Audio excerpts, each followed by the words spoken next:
Hey there, you're watching Amitha Burma.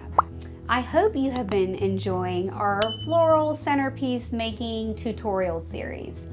Now that you've gotten a couple of great ideas on how to create floral centerpieces throughout your home, I want to take it to the next level.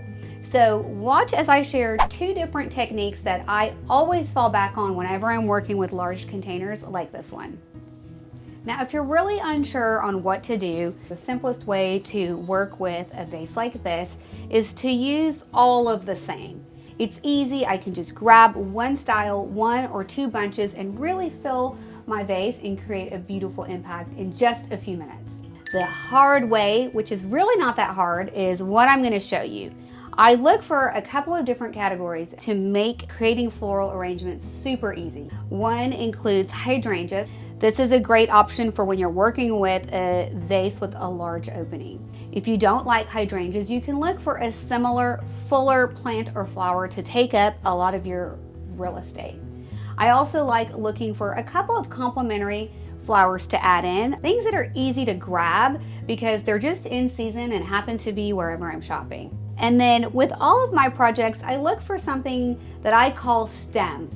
These are things like olive branches, greenery, to add a little bit of movement and height into my floral centerpiece. I'm gonna group these together for more visual impact and try these anemones. Now, as I'm laying these in here, I have to start to create a little bit of a nest or an interlocking web with my stems. I continue building my web, and I'm going to go kind of around into the hydrangeas a little bit, and then of course keeping them together. So now to fill this empty spot, we have a couple of options. I can add a third flower, or I can see how it looks with another hydrangea because it does take up so much volume and keeps our arrangement so simple. So I'm going to use this hydrangea so it can do me the favor of taking up a large amount of space. And then I will use these really beautiful roses to fill in some of those empty areas to make these roses feel special and also not take away from these beautiful anemones. And I love these purple tones. And if we want to bring a little bit more of the purple in here, we can try that with our stems. And here you can see this is another very beautiful floral centerpiece.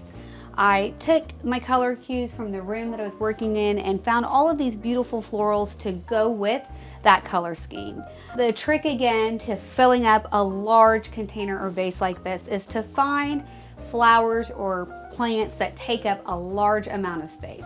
In my formula, I always look for a beautiful flower, the star of the show, and in that case, they are these beautiful anemones. And I followed the method I showed you where I bunch them together to really create a lot of impact. I then found a lower cost filler flower, which in this case is this beautiful rose, and then the stems to really give it a little bit of lift and movement. So is it doable?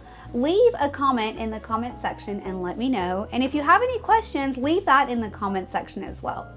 Now that you've mastered the art of how to create a really full arrangement with a container that doesn't give you any help, I'm ready to move on and show you how to create one of our most frequently asked centerpiece questions. If you like this tutorial, be sure to give it a thumbs up. And then make sure that this is set to autoplay so you can make sure to catch our last tutorial. I'm sure is going to be one of your favorites. See you there. Do I still have makeup on my face? Kind of like this one. It's ranunculus. I didn't say it right. Okay. So I'll say, what did I say? Roses? You can just say ranunculus. Okay. Things that are easy. Okay. Stems of small florals to add a little bit of movement. While I love hydrangeas, I always look for a very special flower, and in this case are these beautiful, I forget their name, anemones. Yes, let me say it again.